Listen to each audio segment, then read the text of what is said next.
There are fabulous books about Wall Street, like Bonfire of the Vanities and Liar's Poker, but those are books by men, about men, and they're basically temples to the male ego. Which is understandable because Wall Street has a tremendous gender problem. When I was at Lehman, which is a position similar to what Sophie has in this book, we were starting out right out of college, and of those in our position, 10% of us were women. And those numbers only dwindled as you looked further up in the ranks. So that was the experience that I wanted to address, that of how as a young woman in this environment you always feel like an outsider. At first I didn't really have a great idea of the story that I did want to write. I knew more of the story I did not want to write. I think that there are many admittedly very fun books of a sort of single in the city genre, where a young woman starts at a very demanding job that jeopardizes her personal relationships and presents lots of challenges. And after rising to the occasion at work, at least a little, she decides it isn't all worth it, and she leaves to open up a cupcake shop or something like that. And as fun as those are, I was more interested in why people sometimes and often stay in very demanding jobs that chafe against their personalities and against a lot of the other choices that they make in their lives. I think what Sophie and I share, or at least what Sophie and a 22-year-old version of myself share, are really two big things. The first is obviously the experience of being a young woman on Wall Street and the isolation and loneliness that you feel there, as well as a certain amount of anecdotes. I was reminded yesterday that, like Sophie in the first chapter, I used to sleep under my desk once in a while. Unlike Sophie's, one of my colleagues took a picture of me, which he sent around, and led to a lot of embarrassment. I think that the other set of emotional truths is that feeling of being 22 and on your own for the first time, and really excited to make a new life for yourself. And knowing that that life is going to be completely fabulous, which of course is wrong, and is swiftly followed by being taken down a couple pegs. Sophie was really fun for me to write, though, because I could go beyond my own personal experience and let her do really fun things like snoop through her colleagues' desks and crush on her boss and even possibly save a life, all these things that I had never done. And her relationships with her boyfriend, for instance, with her friends are her own. Her background as the child of some very unconventional parents is also her own. And I really had no interest in writing a memoir, partially because my own experience on Wall Street didn't have very much dramatic value, but also because I already knew my own ending. I knew I was going to leave Wall Street to write a book. And so, spoiler alert, Sophie does not leave Wall Street to write a book. So as I was writing the book, it was very important to me that the protagonist at least had the potential to stay on Wall Street. So she couldn't be someone who was completely like me. And that was what I kept on returning to as I was working on her, and what could possibly make Sophie stay in this environment. Do the other characters have real life analogs? There are seeds of truth, I think, in both the characters and the events, but no character is wholly like anybody in particular. They're more a collection of personality tics and lines of dialogue and motivation and anecdotes from very disparate sources.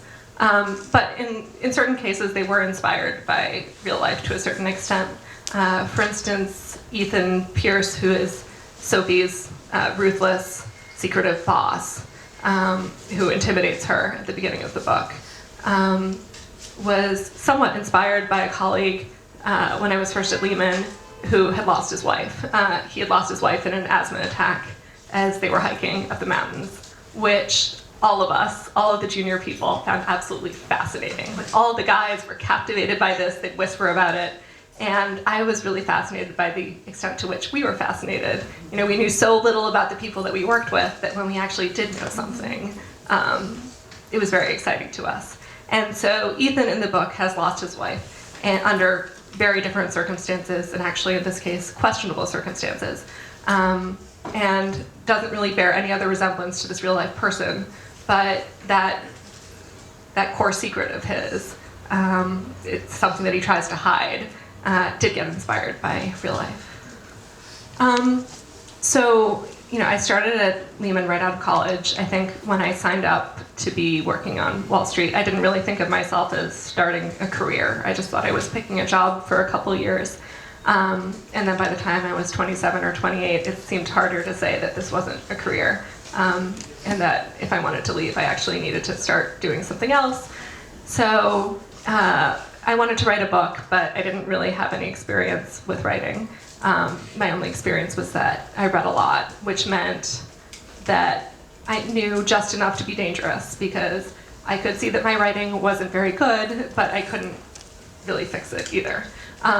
So my first goal was to just finish a draft of a book, and I told myself that if I could finish a draft, which I defined as just pages that had a beginning, middle, and an end, by the end of the year, I would give myself permission to leave my job and write for 2 years and see if that would work, which is what ended up happening.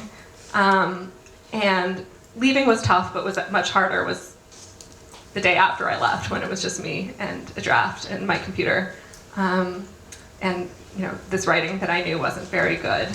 I think you asked what surprised me, and I think what surprised me the most was that I was really excited to be working on my own because I had worked on a trading floor for so long, where you have people breathing down your necks, you have very little personal space, and you're not necessarily close to most of the people that you work with.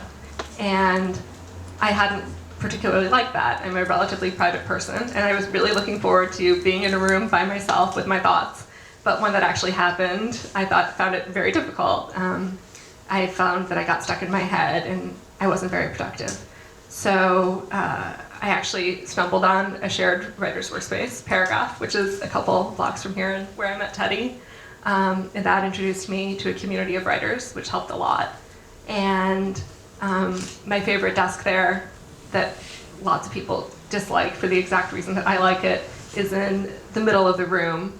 And it's sort of the first thing you see when you open up the door. And that means everybody can see your computer screen and see if you're playing on Facebook instead of editing your book, which works really well for me because it feels just like a trading floor. Because I think I work best when there's public shaming involved.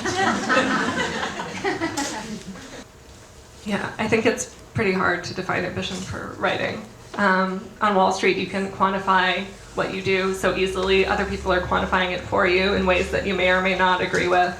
And I really like to quantify things.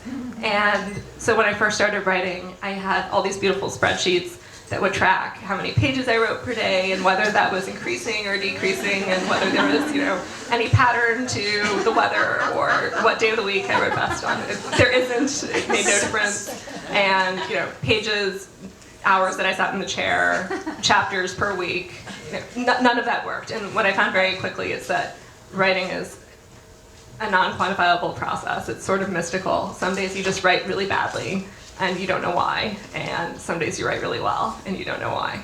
And the only thing, for me at least, that I could see was that you needed to have a certain amount of bad days before you had a good day. And on Wall Street, people are constantly asking themselves, what's my edge? What do I know about a particular investment that makes me think that I can make money off of it when other people aren't? And when I was writing, it was difficult for me to ask myself that question because I didn't really have an edge. So my strategy was just sheer effort. I think my only answer has been to sit down in a chair and treat it like every other job and work as hard as you can. So I guess that you have a good blend of right and left brain stuff working for you. What? I don't know. Yeah, or somewhere in the middle. Which came first, the story for this or the character of Sophie? The early drafts, really nothing came first. Nothing really worked. But a couple drafts in, I think character certainly came together before plot did. It took me 5 drafts of my book before I admitted that I didn't have a plot. And that was a really, really bad month. It was really, really sad. I had been writing for about a year at that point. It was just awful. And I went and I read a bunch of books on novel writing, thinking that they might have the answer, which they don't, because books about novel writing don't talk about plot and don't talk about structure, because it's basically a dirty word. And in the end, what I did is I looked at screenplays, because I'm not really a movie person, so it's much easier for me to look a little bit objectively at a screenplay. They're also much shorter. And I read books about screenwriting and sort of studied how they worked and figured out what was wrong with my plot, which were so many things, one of which being that I had multiple narrators and that they didn't really have a common goal, so there wasn't enough overlap between the points of view. So I decided to restructure the book. I scrapped a bunch of the narrators, created a new one, probably threw out 2/3 of the things that happened in the book, and centered the plot around a transaction that all these characters are working on together, that they are advancing for different reasons. And once I did that, the book actually started to work. So once I had a plot, then the characters had to change a bit, and then once the characters changed a bit, the plot had to change a bit. So at that point it was iterative, so that by the time I was on the final draft, actually, the book looked almost nothing like those first couple drafts I wrote.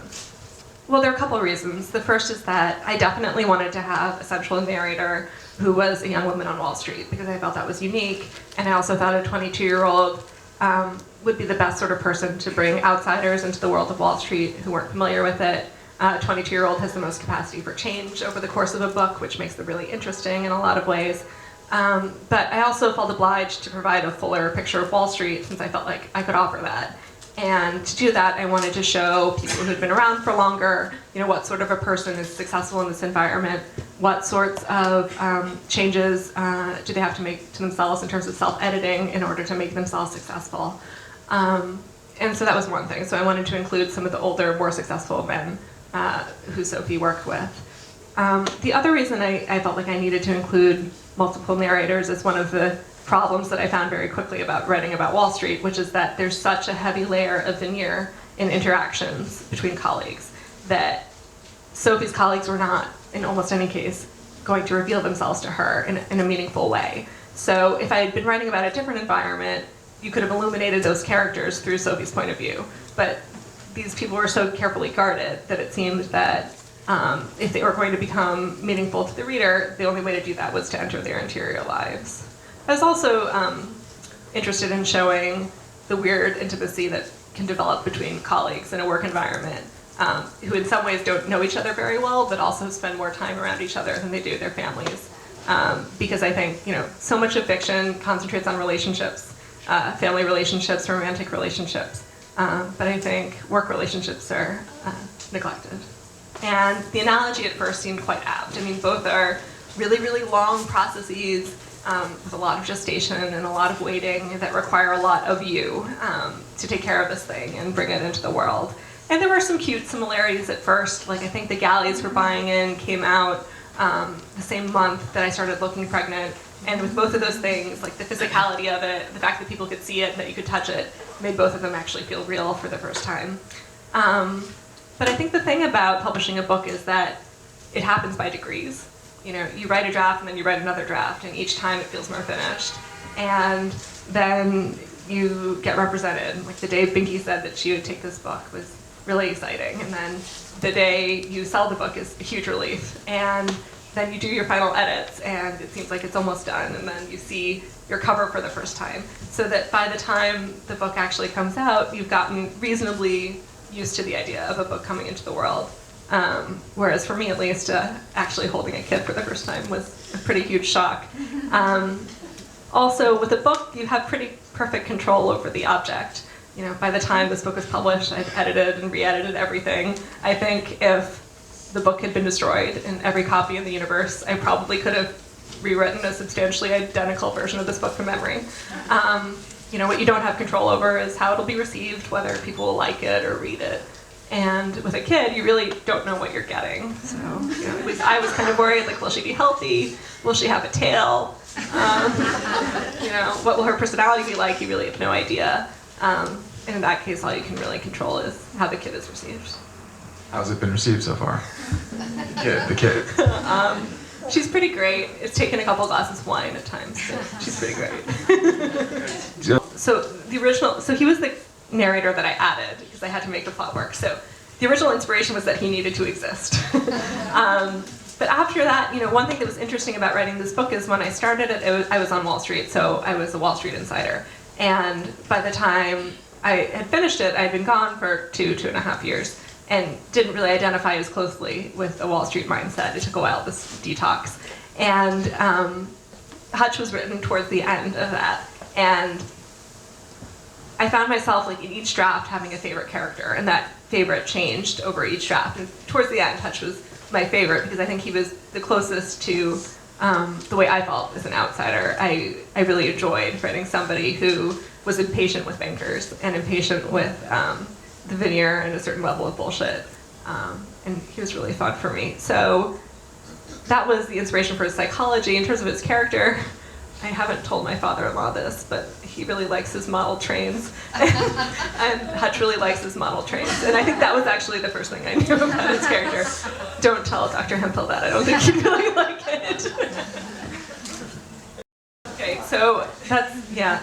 So my husband and I were watching In Treatment when I was writing this book. And I think this was probably when I was about halfway through it. And I almost had a heart attack because there's a character in the first season of In Treatment that's played by Mia Wasikowska. Her name is Sophie, and she's a 16-year-old gymnast with red hair who's a little insecure and a little awkward and very solitary. And I thought that she was basically my protagonist.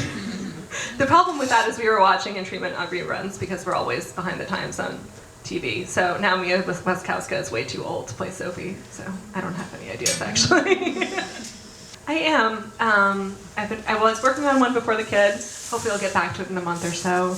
I had so much fun writing the first one. And what the second book shares, I guess, is a strong female protagonist who also cares a lot about her job. But it's not set on Wall Street. And I'm having a lot of fun writing about something that I have to learn about instead of something that I already know a lot about.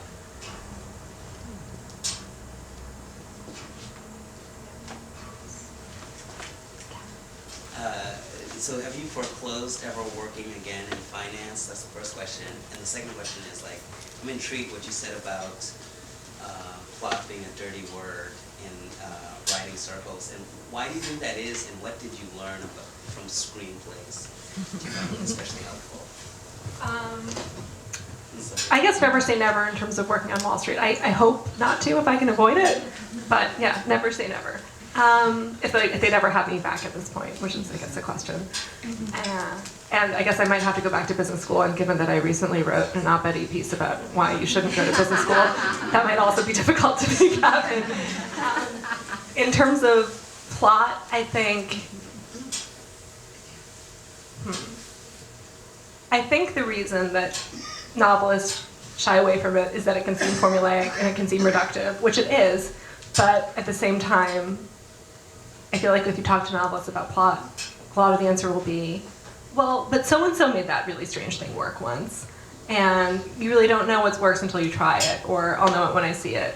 But I think it's helpful at least to have a framework, whether it's a conventional storyline, for instance, just to see how yours compares to it, and if you line it up and see the ways in which it differs, and asking yourself whether those differences are worthwhile or not. I mean, you certainly don't want people to feel like they're reading a story or watching a movie that they feel like they've seen before. But in some ways, knowing how you're differing from convention, I think, is extremely helpful. Anyone else, or should we So if you found well, I mean, I don't know, I haven't read the book yet, but if you left Wall Street, I presume you weren't happy with your experience at the end. So why would you have your protagonist stay on Wall Street? So I was unhappy not with my experience as much as someone told me once, if you don't want your boss's job, you're in the wrong job. So I didn't see myself being happy, when I was 40 on Wall Street. And so if I wasn't going to be happy when I was 40 on Wall Street, it seemed I should be somewhere else by the time I was 40. And it seemed it might take some work to get there, so I'd better start trying to do that sooner. I'm really glad I worked on Wall Street. I would do it the same way again, but I'm really glad I don't have to do it again. I learned a lot and met some wonderful people, and I continue to think that Wall Street is one of the few places where a 22-year-old can have a lot of responsibility, which is great. In terms of what I wanted for the characters, I think we spend so much time at work, and we spend more time with our colleagues than most of our family members. And we, to a certain extent, have work selves that are very different from the selves that we are outside of the office. And I just wanted to explore, what those differences are and the ways in which people adjust themselves to succeed in a professional environment. Great. Do we have any other questions out there this evening? Not, then we'd like to extend a huge thanks to Laura and Teddy for joining us this evening, and thank you all for joining us as well. We're going to let Laura get settled at the table just behind me in just a few moments so that you guys can get your copies of her book signed. Please feel free to enjoy the wine at the table at the back, and enjoy your evening. Thank you.